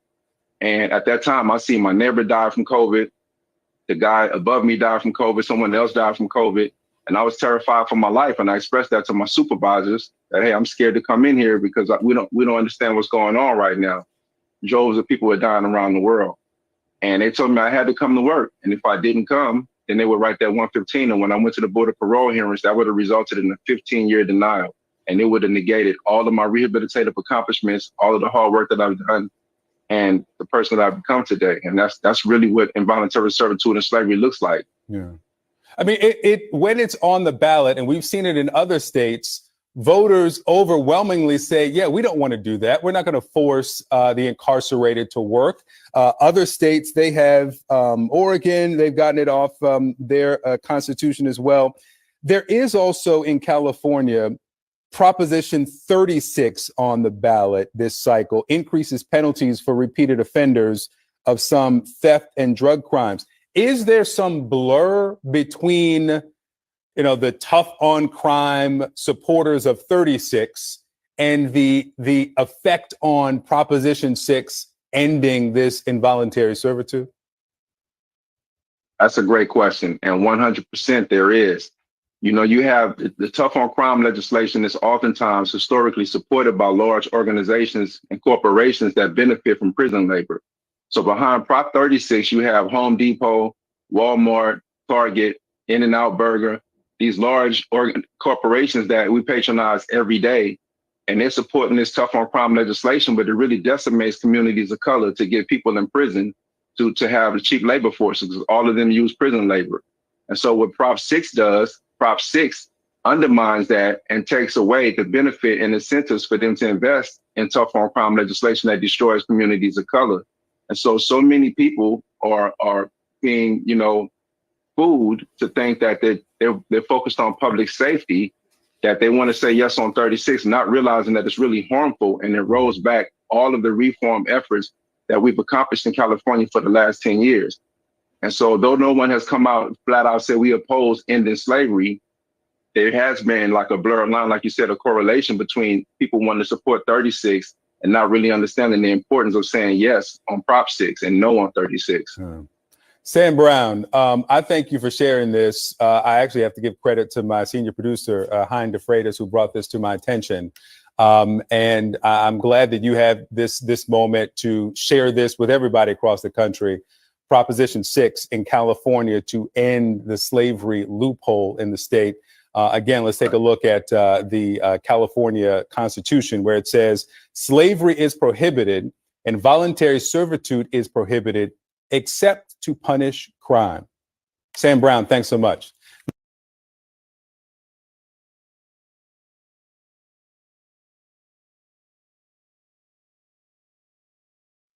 You on mute, Sister Truth, babe. You on mute. I got so excited, brother. I just mute myself. I'm so sorry. So, Sam Brown, we got 24 hours until the big kicker. So tell me, how are you feeling? What are the thoughts going through your mind for the journey that you took for this bill from inception to what should be on the ballot as a yes passing tomorrow, November 5th? Right on. Thank you for that incredible introduction. I'm feeling a number of things, Queen True Bay. I'm feeling excitement. I'm feeling humbled. I'm feeling humbled to be in this position and have this opportunity to be a part of this movement. I'm feeling honored by the people that lift me up, because it seemed like I was just moving along, doing what I was, supposed to do in that moment. I was capable of speaking up. I've studied a lot of California Code of Regulations, a lot of United States appellate law, civil law, criminal law, while I was incarcerated. And so as a result of me reading the books that I read, having to file the various appeals that I filed, the same skill sets was required to write, an amendment to the Constitution. So it's like I was in the right position, right place, right time, when I just moved in purpose. And I thank God for the people that honor me for doing that. But it just seemed like I was doing what the Spirit told me to do. So I'm happy to be here. Yes. And we are so grateful again to have such a historic moment transpire. So we're going to keep this ballot in this proposition in prayers. And those who have not voted yet, which I actually vote live, I usually film my voting process every 4 years. So Okay. you will definitely see me voting yes tomorrow, November 5th, in my local jurisdiction. So we're going to go into the very important program that you have developed, the 10P program.org. Can you tell us a little bit about what 10P is and how did you start this nonprofit? 100%. So 10P is a tool. It's a life-saving tool. 10P is a community. It's a body of people who believe in the work that we're doing. 10P is a program. It's a curriculum. 10P is alive.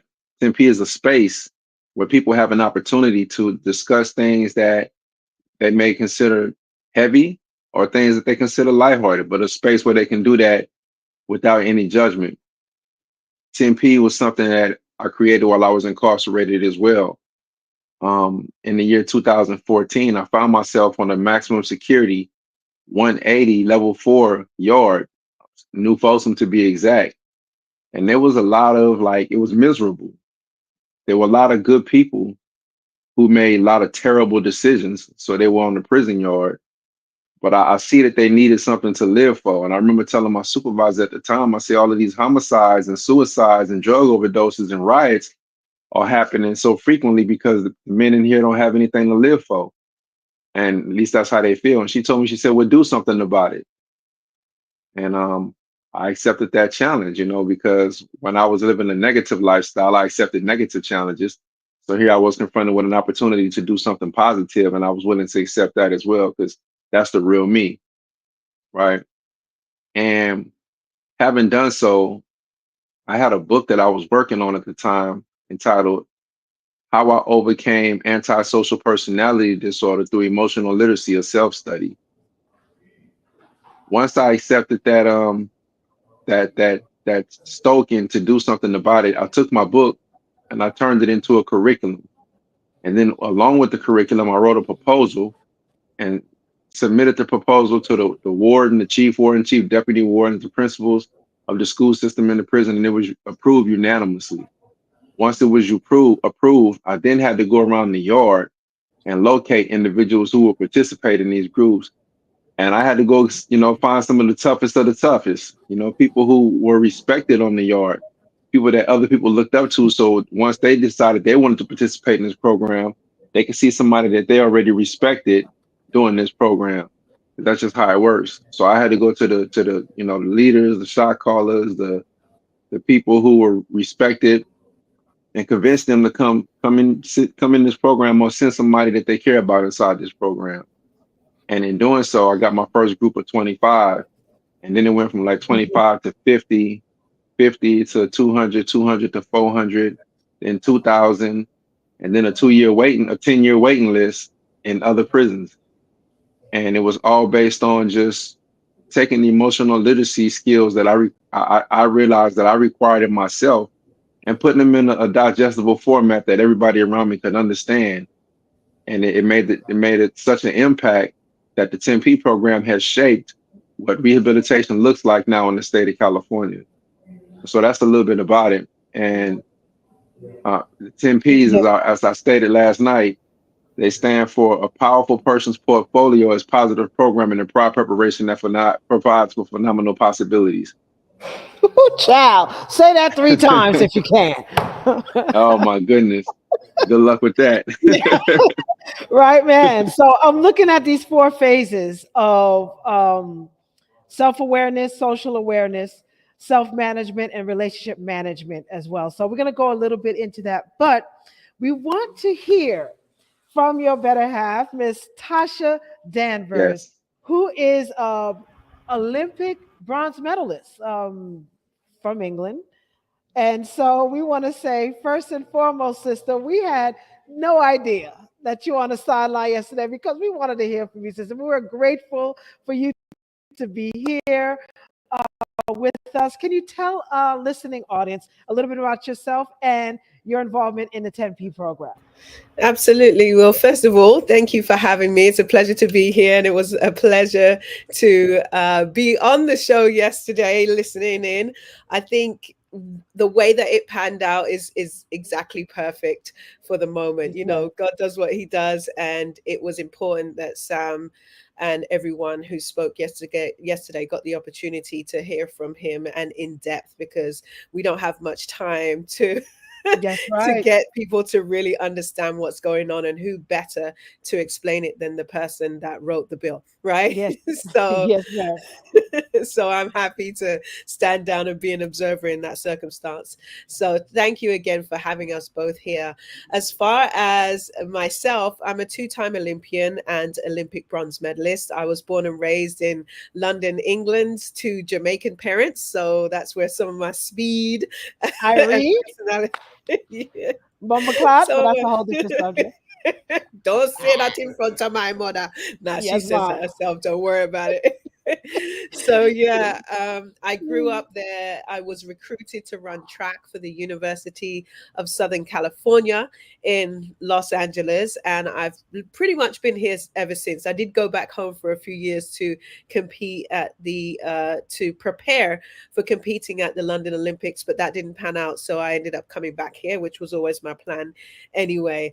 I have a Awesome. degree in music, Woo and I woo. also have a degree in metaphysical science. I'm working on a doctorate at a very, very slow pace. Mm, And I have a son who's coming up to be 20 next month, and he's also at university for track and field. So I've done a lot of things awesome. in my life, coaching. I've went with a group to climb Mount Kilimanjaro, and there were 17 of us in our group. I was the first one to reach the top, God not because damn. of my not because of my Woo! athletic prowess, because I'm good at listening to instruction. Oh Lord. No, I trust me. It has a lot to do with your athletic prowess because half of us wouldn't even make it up there, girl. Yo, praise God on Well, that only one. 5 of us made it to the top, and I tell you what, Mm, I had retired from athletics by that time, and you know, there's a lot to be said for really paying attention to people who have done it before you, and just like our elders in our spirituality, and paying attention to our history and mhm. what was done before to be successful. Being on that mountain in Tanzania, Africa, the second highest mountain in the world, really showed me. It was like everything that I had learned, that had taken me 20 years to learn in track and field, I learned on that mountain that day. It was phenomenal, but it was just there were so many lessons. Keep going, don't give up, Right. don't try and reinvent the wheel, all those sorts of things. So I've had a very colorful life, and I'm happy to say that I have everything that I've experienced has landed me here in this space with one of the most wonderful men in the world. I feel like, well, not one of, for me, he's the most wonderful man. Sorry, Dad. Right.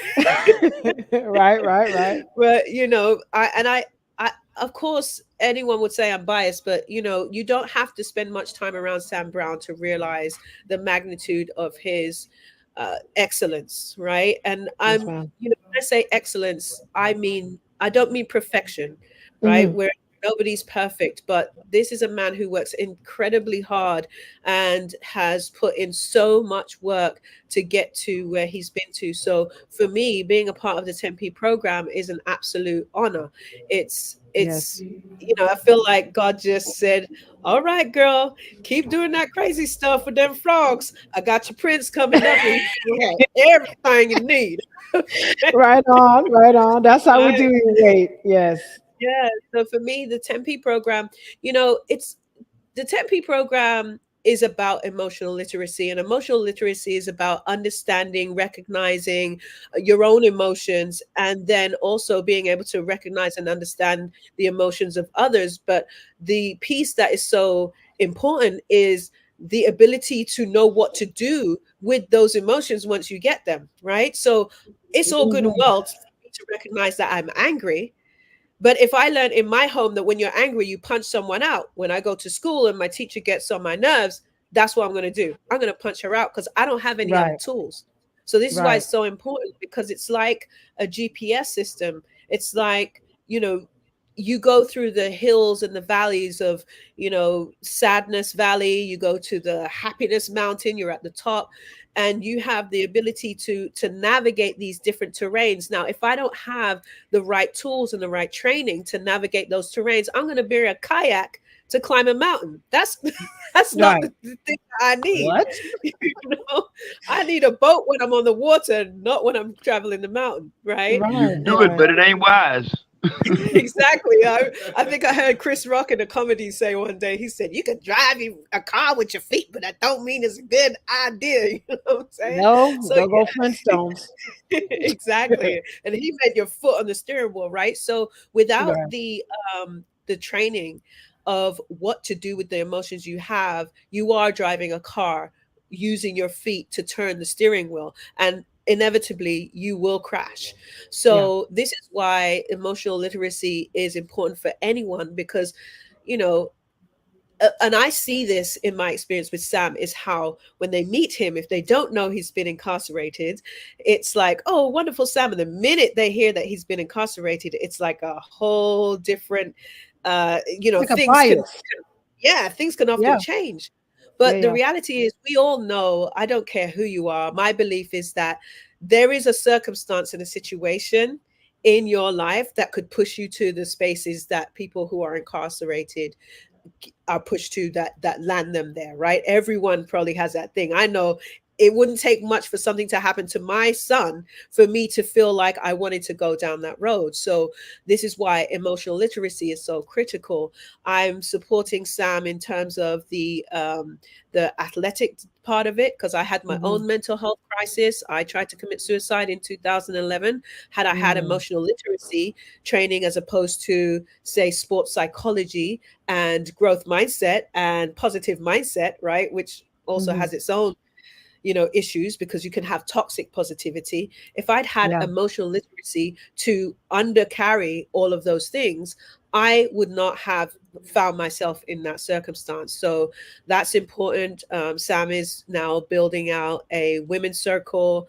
We're building out a youth empowerment program, because as long as someone has a heartbeat, Mm. there's nowhere you can say that this isn't something that can positively affect you. So whether it's in your career, whether it's in your relationships, we're always working on emotional literacy in our relationships. And we Right. found that as much work as we can do on our own, there's certain things that you never get to Mm. practice until you got someone you really love all in your face. There Right? you go. And that's where the real tests begin, right? Exactly. So yeah, that's Yes. kind of me in a long-winded nutshell.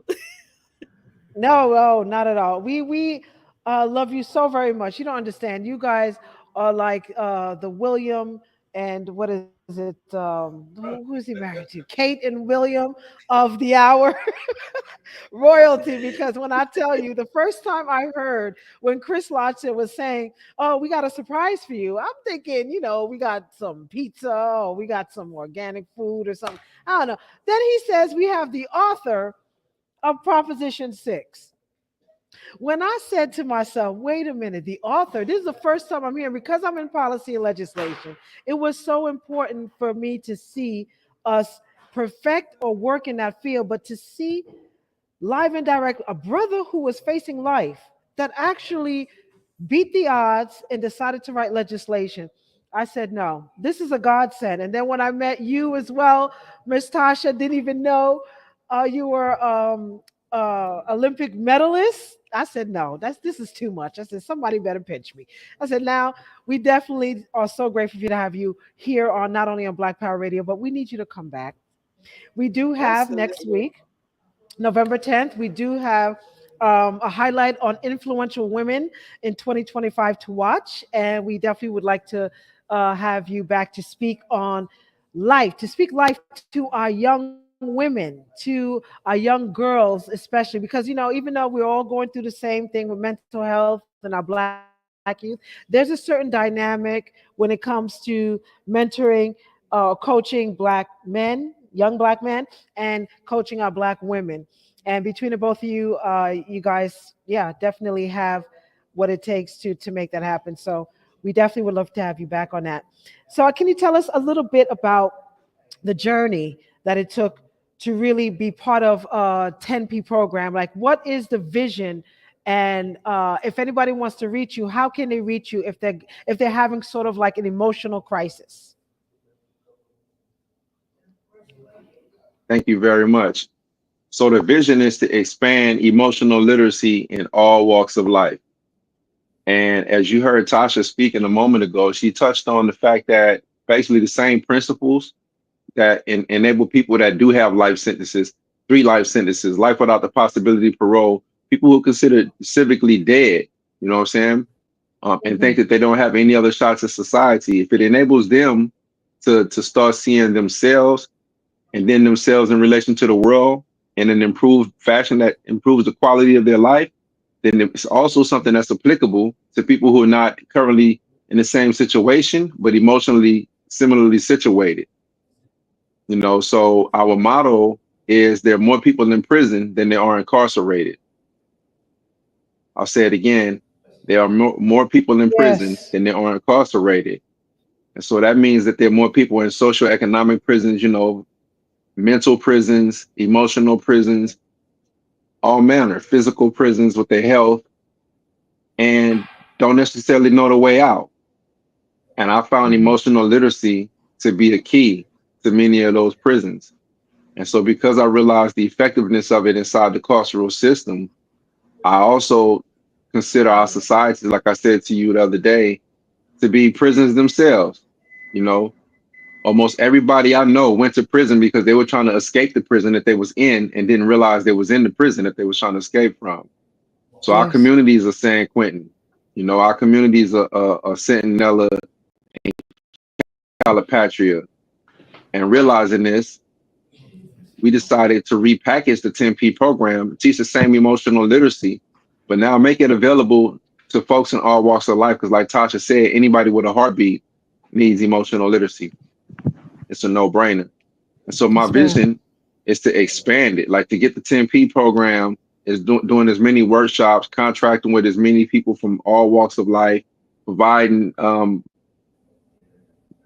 workshops for individuals in the community at no cost, all of the above, just getting it out there and sewing up this spot as a strong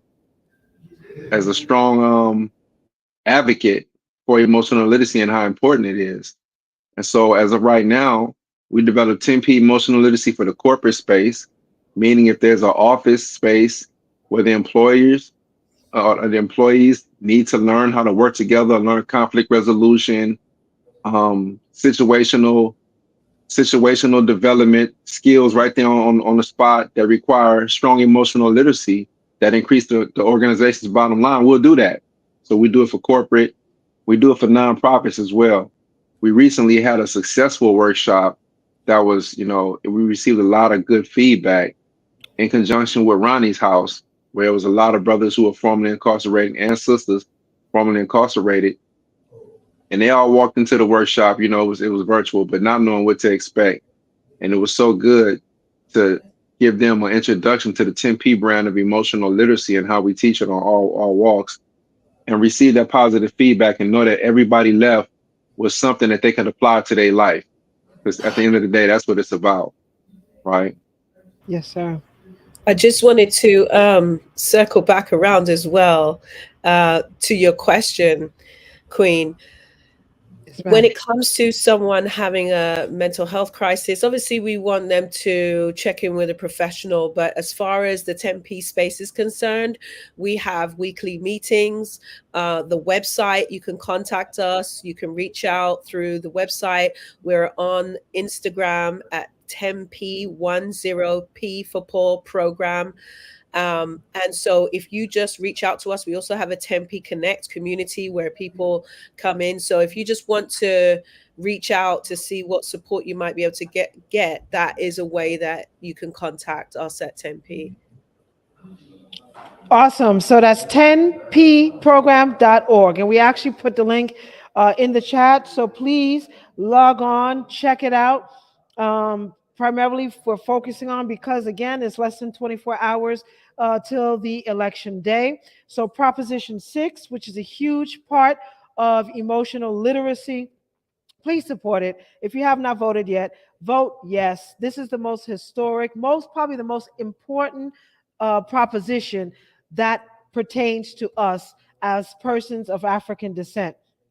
And so we're going to have you guys follow up with us next week concerning not only the outcome of Proposition 6, but we also would like to connect with our youth and our women that are going through it and find out more how we can work together and promote emotional literacy. So, in a nutshell, when somebody says and thinks about emotional literacy, I understand what emotional means and I understand what literacy means.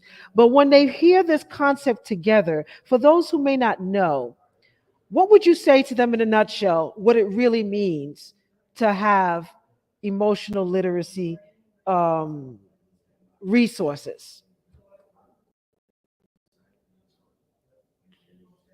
That's a great question. Thank you for that, Sister True Bay. So emotional literacy as a system, how the 10P program teaches it, encompasses both emotional literacy and emotional intelligence. And oftentimes you'll find people comparing the two to one another. The way we present it, emotional intelligence, emotional literacy is the ability to read oneself or read the situation. Emotional intelligence is the ability to choose the correct tool once the situation or yourself has been read.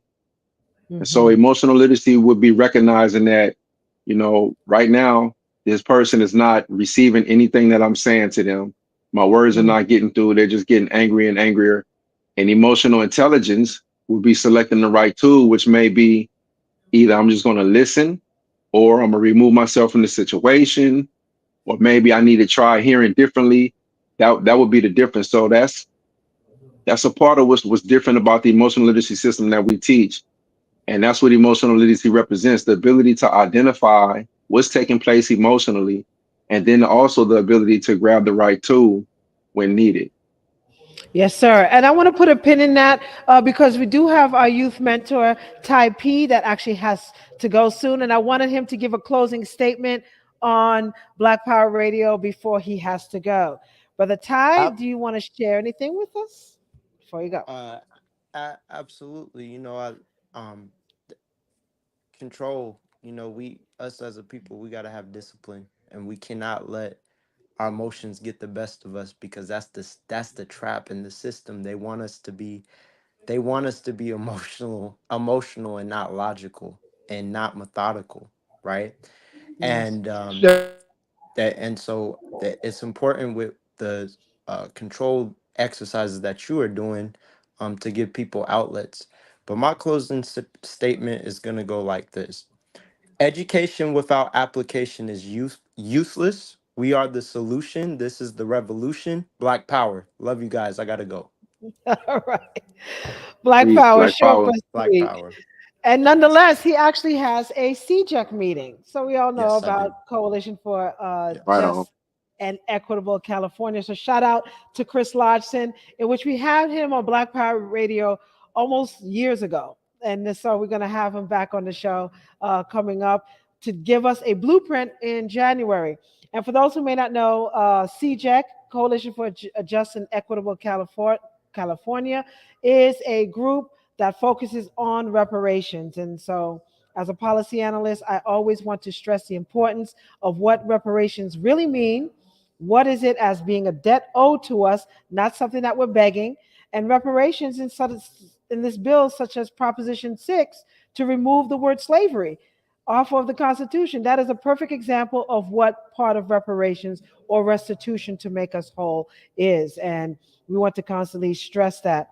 So, with that being said, I wanted to know if there's any words to the wise, because we did want to save you and some good comments for next week's show, November 10th, to join us on Black Power Radio. Again, the influential women of 2025 to watch, in which we'll have Miss Tasha Danvers with us back again. Right here at this circle. Queen Janae, do you have anything you want to chime in? Or do we have any spirits that may have any questions for our guests today, Sam Brown and Miss Tasha Danvers? I would just like to thank them for their time today coming on Black Power Radio. And Let's not all just break the stage now, folks. Come on now. yeah. Can you hear me? Can you hear you, Jeanette.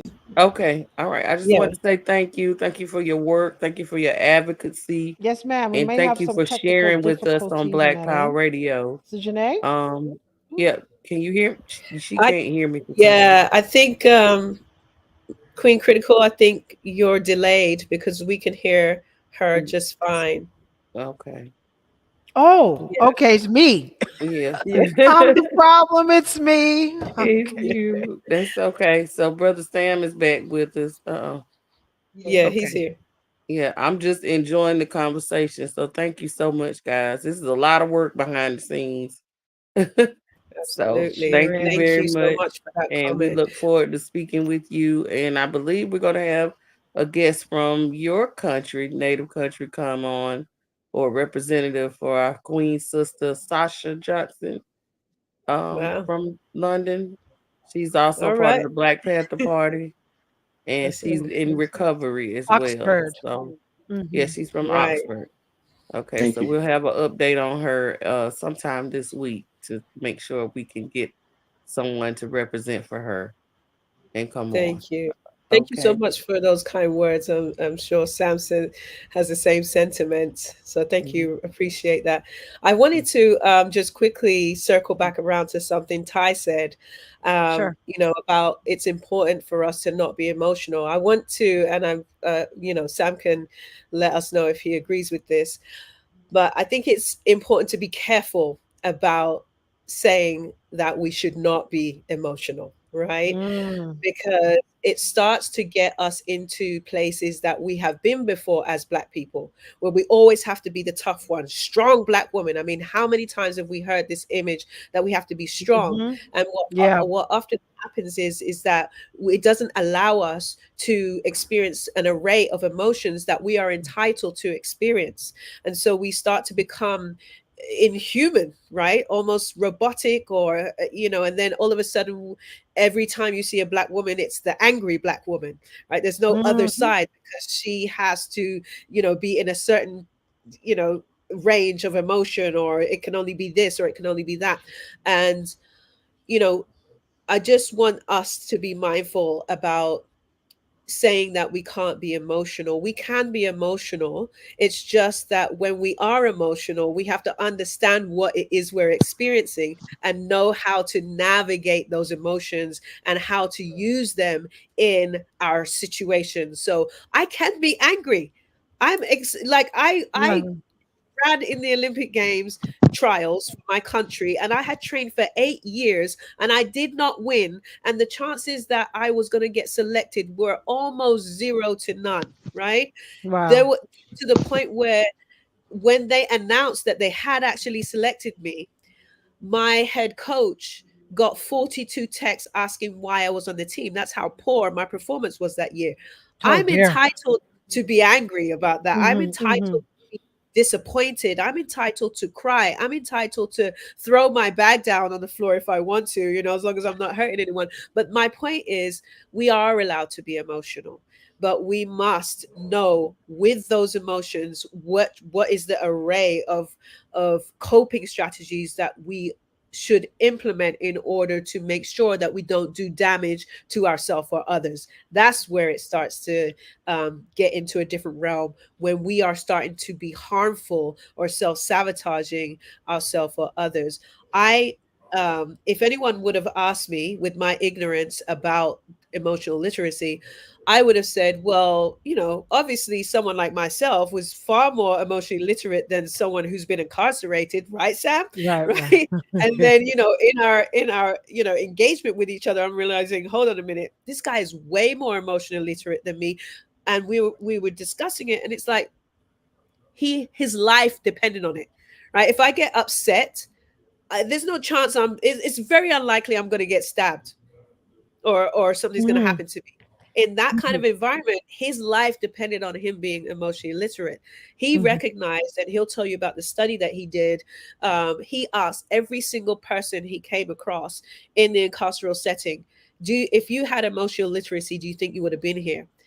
Every single person said, if I'd had it, I wouldn't be here. So this just Right. shows how important it is. So it's not about the feelings or not being emotional, in my opinion. It's about what do you do to ensure that you don't damage yourself or others with the emotions that you have. I don't know, Sam, if you wanted to uh, say no or yes to what I said there. Oh We're no, No, okay with no. this each other. you I did totally it agree with everything you said. before you continue, Sam. I did appreciate so much that comment you made, Tasha, because even in the male perspective, where they say you got to man up, or having that label of saying, yeah, a strong black woman, or we don't feel any pain, and that's why we don't have to have the same medical care as other nationalities. I mean, man, those are the things. Honestly, those stigmatizations are so harmful to our community. So I'm so grateful that you pointed that out. Yes, Mr. Sam, you have the floor. Thank you very much. I totally agree. I can't tell you how many times I've heard people say, especially other men, um, "Oh, he's in his feelings," Mm-hmm. you know. And as soon as a man hears that, and typically even women that I know, when they hear that, they feel like they have to automatically toughen up or deny that they feel anything. I'm not in my feelings, you know what I'm saying, and argue a point instead of being accountable for what they're feeling, why they're feeling, how they're feeling, and what is bringing up for them. And so it's the same rules apply on both sides. And that's why our motto is there are more people in prison than there are incarcerated, because they're just, these teachings are just applicable. That's right. Like Tasha said, I didn't learn them by picking up an academic book and reading them. They were developed through Mm-hmm. cultivating my lifestyle, being on those yards where anything could is so volatile. And not just with other incarcerated people, but also with staff members who may have come to work having a bad day. And you have to be able to read that, because all it takes is for them to target you, give you a 115, and now your whole life trajectory then change for like the next 20 years. Right. And You know, this stems from being children of the Most High, having to live in the devil's playhouse and trying to live or run your life by their playbook. This is why we have to back up and set our own standard, because they're never going to do what's right, and we're under some serious crisis dealing with these people. Go ahead. Right. it's definitely serious crisis. It's code red. You know, That we part. Tasha and I were just in the school. We go and mentor inside the schools with the National Cares Movement. Shout out to them. And Right on. and we were at a school in Compton, and they gave us all of the young males, sixth, seventh, and eighth grade. And it was so interesting to see. First of all, they said that this school has the lowest grades, test grades, and then of all the testers, the black males have the lowest scores. Right. Hmm. So this is what we have. Coincidence? I think not. Not. I think not. You know. And when we go in there to talk to them, like on their tablets is drill music, is rap music that There you they're go. looking at in class.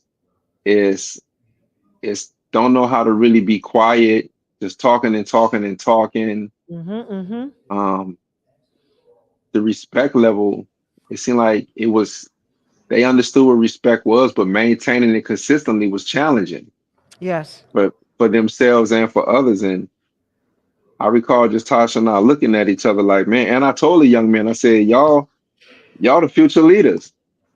Yeah. Y'all the future leaders. You know what I'm saying? I said, y'all in here talking. When I seen the little girls able to be quiet and listen, they were the young ladies, they were able to be quiet and listen. And here you dudes can't even do what they were doing. And one day, them young ladies gonna look to y'all for leadership. Mm-hmm. They gonna look up to you as a protector and as a provider. And That's right We right. won't now, be there. yeah, right, exactly. Right now, you're not exhibiting those qualities, you know. Right. And so it was very interesting just seeing how important emotional literacy is needed from the top to the bottom, because it changes paradigms. It does, and not enable us to be the spook that sat behind the door. You know what I'm saying? Yes. Or at least in the yard up on the hill. Come on, exactly. You know, it enables us to do those things in a fashion that's conducive to us also strategizing long term for ways to improve the quality of our communities and our community members' lives. You know, Yes, sir. This And is that's all the music more tears. this is all the more reason why we need to back up and leave them alone because we don't have 400 years of blood money. We don't have uh, unearned privilege. We don't have generational wealth, but we do have the greatest history, heritage, and culture on the planet if we would tap into it. In the words of James Brown, use what you got to get and do what you need. Go ahead. And we got Yeah. and we got plenty generational trauma too. We don't Oh, have the yes, generational more than wealth, but enough. we certainly got the generational trauma. And that informs the decisions and the behaviors of many of our people. And that's something that they don't like to acknowledge. Mm-hmm. So when we talk about the 10P program is also predicated upon the theory of emotional illiteracy based criminality. And I Yes. shared this with you the other day, but we're going to go a little bit more into depth with it. The theory of emotional illiteracy based criminality posits that no one amongst us is born bad or evil. People Mm. adopt criminality as a coping mechanism for unprocessed traumas. So Hmm. just like people adopt alcoholism, hypersexuality, retail therapy, gambling, smoking, drinking, all of those are coping mechanisms for traumas that haven't been processed properly. No one is born a blood or a crip or a gangster disciple, vice lord, people, folks, stars, zillas. No one is born any of these things. They might be born in these environments. They might be Right. born around it, but they're not born that thing. That's right. And they adopt these lifestyles as ways to cope with what they're presented externally and how it impacts them internally. Yes, sir. So, so I that's But what the this is agree. theory. I'm but this sorry, go is ahead. because we won't address these problems in the community before they start. Like people that ask me, well, why don't you set up a prison program? I said, no, set up a program to help the children before they go to prison because they've destroyed the black family. COINTELPRO did an excellent job at well, they lied to the community and said they want to give it to black troublemakers. What they actually succeeded at doing was destroying the black family with our complicits. Stop dealing with white people because they lie. Don't get mad when you find out foxes eat chickens. That's what God put them here to do. Your responsibility is to clean. I'm serious. Your responsibility is to make sure your family is not destroyed, your wife and your children and your community are protected. We don't do that anymore. Now we Yeah, but that's a outright quote white caveat. folks. There's a caveat to that. I do want to address that New World Warrior because although we can blame the opposition for their planning of our destruction, they cannot destroy if we don't allow them to. So we got to take partial responsibility on how we treat Take each total other, how responsibility. we interact with each other, how we're listening, Exactly. how we are exporting or executing plans of action that maybe certain people in our community are trying to do. Our people Hmm. ostracize our own people too. So this is why I Yes, want we to do. really be real on why a lot of things don't transpire for us. We can't keep blaming the opposition 99% of the time when we are the They ones don't who hold the care. power. That's why Sam, that's why Tasha and many other youth leaders we had earlier, Mr. Brendan Creamer, Hmm. he was the program, I believe, what was it called, Sister Janae? Air I'm sorry, just clear the airways, clear the Mm, airways project. So if you listen back to the show, he was talking about how music influence a Hmm. lot of the behaviors as you see that you have mentioned as well. So if And that's we deliberate. are not actively building these studios that we're saying everybody needs to be part of building these studios, not leaving it to this group of people while we sit there and give words of wisdom, but we have to be active in getting the property, getting grant writers, getting the funding, fundraising as a unit, so that way we all succeed. And I think that's what's missing, and that's what we're getting little by little is that we all have to put a part to do something different to achieve the goal, And so I get off my Absolutely. soapbox, but that's what I wanted to say. Sorry, and I'm sticking I to it. I want to Sister back Jeanette, you up on Yes. that So because I any think yes.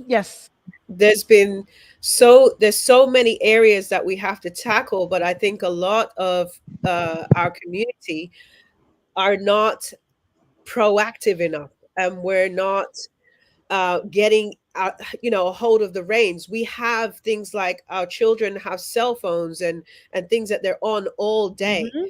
and it's hard as a parent, as a teacher, to pocket compete. distractors. Exactly 24 hours a day.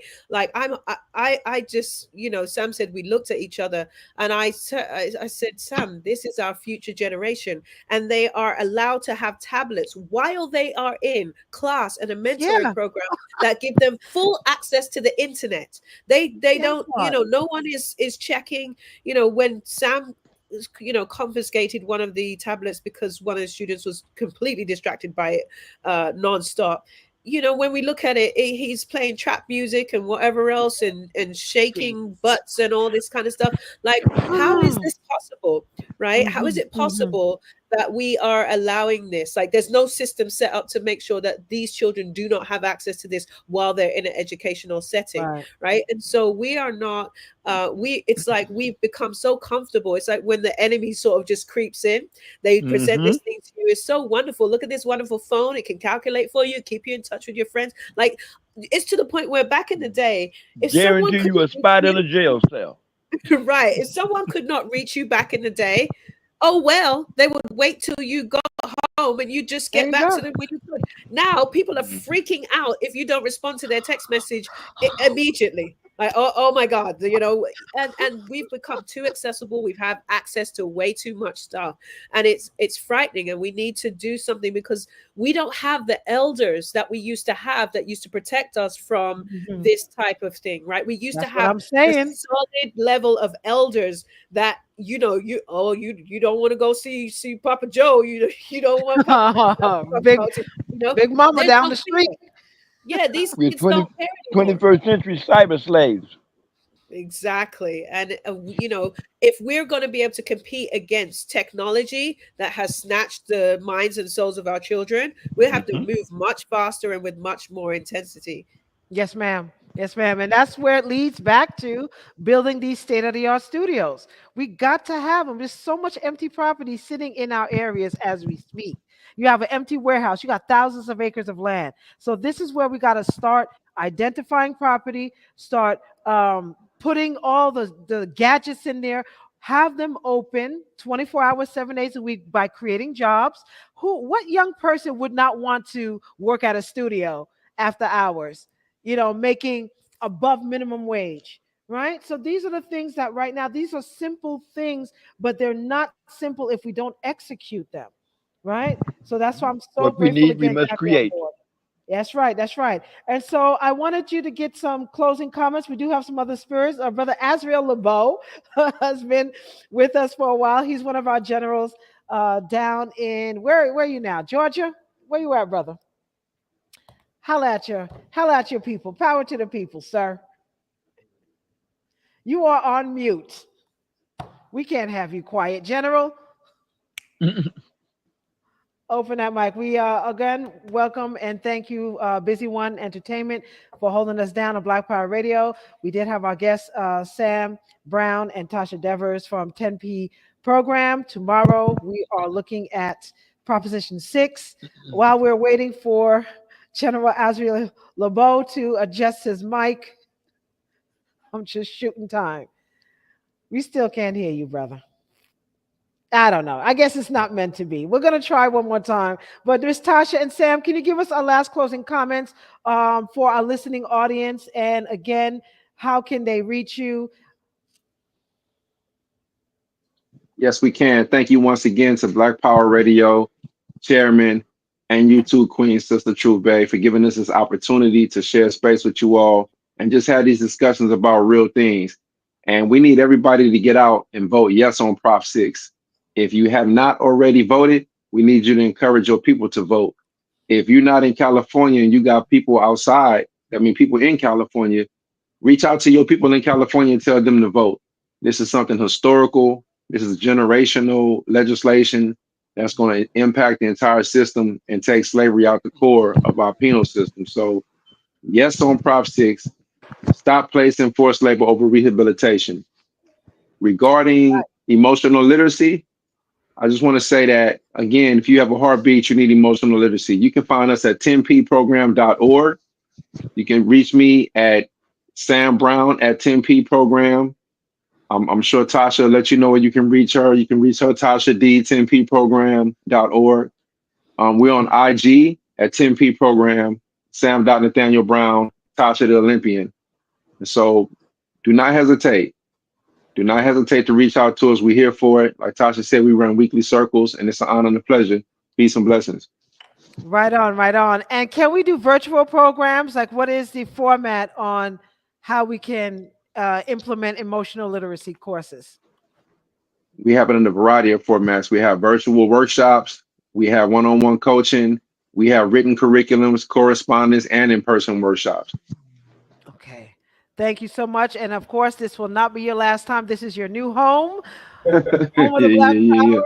Emotional literacy is in the his house. Again, family, vote MP. yes. Vote yes on Prop 6. And we are so eternally grateful, family, to have you on board. So without a few minutes left on the show, we're going to turn it right back to our Queen General, Janae Nzinga, and our national chairman. Close it out. All right. We want to thank you all for joining us for this action-packed show. This is probably one of the most important shows that we have ever hosted. And we want to thank you, Mr. Brown, and Miss Davers. We can't Right wait on, to right on. have more shows like this, more action-packed information, more. This is the most informative radio show broadcasting TV and radio news on the Black Power Radio and TV news broadcasting. Thank you, Busy One. Thank you, New World Warrior. Thank you, Sam Brown. Thank you, General Azrael. We gotta get your Get your sound together, but Mike we thank unmuted. you for joining us. Okay, so we're working on a lot of important cases. This is not just a one-time show. You're welcome anytime on Sunday and Monday nights, 8 p.m. Eastern Standard Time on Black Power Radio Show. All right. Thank you. all right. Power Let's to the people. go. Power to All the power people. to the people.